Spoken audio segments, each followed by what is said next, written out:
Skenario drawing 16 besar Liga Champions, potensi big match Liverpool dan PSG. Liga Champions 2022/23, fase grup akhirnya beres, kompetisi akan segera dilanjutkan ke babak 16 besar. Seperti biasa, ada kemungkinan tim-tim top saling bentrok di fase gugur. UCL musim ini tidak kalah seru dari musim-musim sebelumnya. Ada banyak kejutan di fase gugur, khususnya jika memperhatikan daftar tim gagal yang harus merosot ke Liga Eropa. Kamis tanggal 3 November tahun 2022, semua pertandingan fase grup Liga Champions 2022/23 dipastikan beres. Artinya, ada 16 tim yang sudah dipastikan lolos ke babak 16 besar, ada pula yang sudah pasti turun kasta ke knockout playoff Liga Eropa. Drawing 16 besar bakal mempertemukan para juara grup dengan para runner-up grup. Menurut skema tersebut, ada kemungkinan big match yang bakal tersaji di 16 besar. Yuk disimak, Bola Netters, potensi big match PSG dan Liverpool. Jika memperhatikan skenario di atas, dapat dijamin bahwa laga yang melibatkan Liverpool dan PSG bakal menjanjikan big match. Lihat saja calon lawan dua tim tersebut. Musim ini memang tidak biasa, Liverpool dan PSG gagal jadi juara grup, harus puas jadi runner-up. Artinya, mereka bakal dipertemukan dengan tim top yang jadi juara grup lain. Liverpool mungkin bertemu Bayern Munchen, PSG mungkin bertemu Real Madrid atau Manchester City. Memang belum pasti, tapi potensi big match tersebut jelas tidak bisa diabaikan. Kapan drawing 16 besar UCL 22/23? Drawing UCL kali ini akan dilangsungkan di markas UEFA, Nyon, Swiss, pada Senin tanggal 7 November tahun 2022. Seremoni dilangsungkan pukul 11 UK Time atau pukul 17 waktu Indonesia Barat. Tim mana saja yang akan menjalani drawing 16 besar UCL 22/23? Drawing akan melibatkan 16 tim yang lolos dari fase grup. Juara grup akan masuk dalam bagian seeded unggulan, runner-up grup bagian unseeded. Ibrahimovic, Mbappe keliru tolak Real Madrid. Zlatan Ibrahimovic mengkritik Kylian Mbappe karena menolak Real Madrid. Ibra percaya keputusan itu cuma menguntungkan Paris Saint-Germain, bukannya Mbappe sendiri. Bintang sepak bola Prancis itu sempat sangat gencar digadang-gadang akan pindah ke Madrid di musim panas lalu. Mbappe sudah menolak tawaran kontrak baru dari PSG, tapi akhirnya berubah pikiran dengan menekan perpanjangan kontrak berdurasi 3 tahun pada Mei silam. Mbappe dikabarkan sulit menolak berbagai privilege yang ditawarkan Les Parisiens, salah satunya menyangkut kesepakatan gaji fantastis yang nilainya nyaris mencapai 10 triliun rupiah.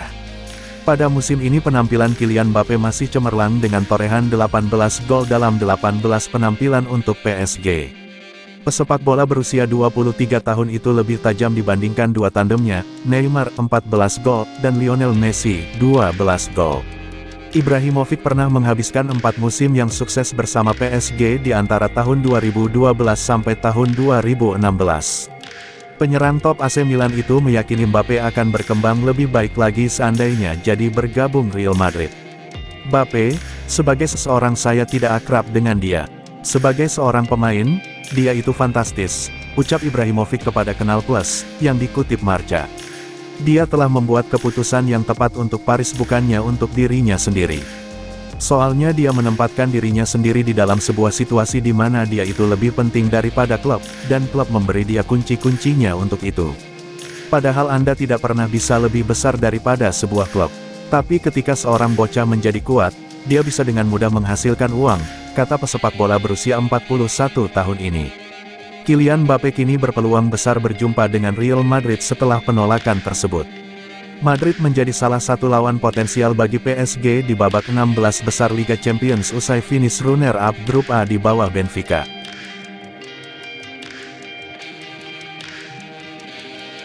Poin sama, selisih gol sama, kok PSG di bawahnya Benfica?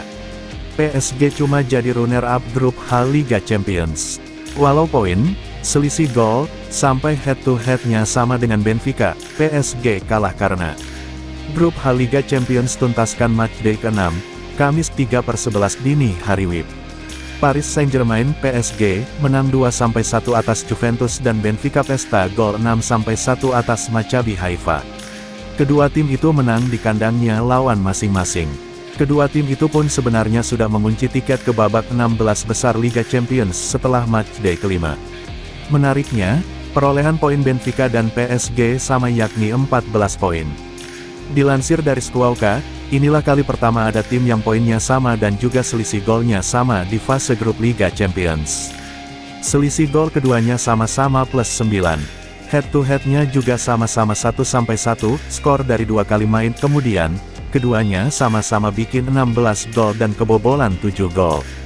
Maka, aturan yang dipakai adalah jumlah gol tandang. Jumlah gol tandang Benfica lebih banyak yakni total 9 gol tandang. Sedangkan PSG, Mbappe cuma punya 6 gol tandang. Total, ada 7 tier alias tingkatan yang harus dilewati PSG dan Benfica untuk tentukan posisi di klasemen. Maka, PSG harus rela finish sebagai runner-up dan dinanti lawan-lawan berat. Ya, PSG akan hadapi juara grup di babak 16 besar Liga Champions setelah diadakan drawing, yang berpotensi hadapi Manchester City, Chelsea, Real Madrid, Napoli, sampai Bayern Munich.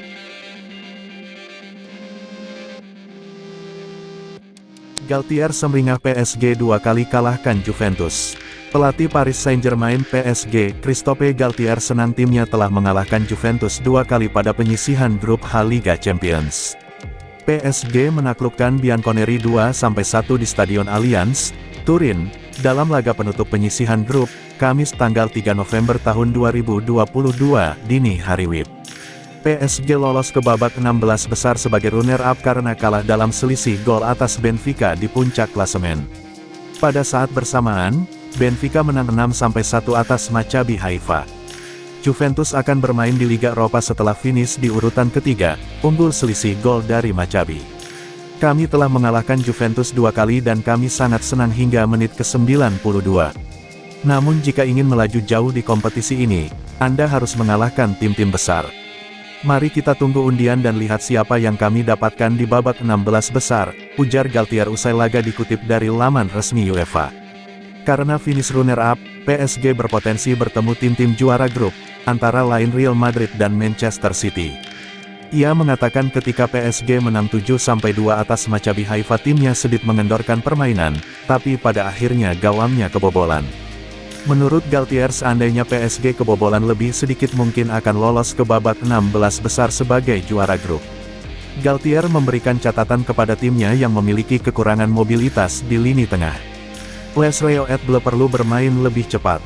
Absennya Fabian Ruiz sejak awal membuat Galtier kekurangan opsi memilih pemain yang bisa berlama-lama dengan bola dan transisi cepat dari menyerang ke bertahan.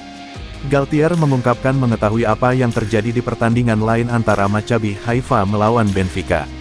Oleh karena itu, Galtier mendorong pemainnya agar memenangkan pertandingan. Hasil yang terjadi di Haifa disampaikan oleh stafnya. Saya tahu kami berada di puncak grup ketika mereka menang 5-1.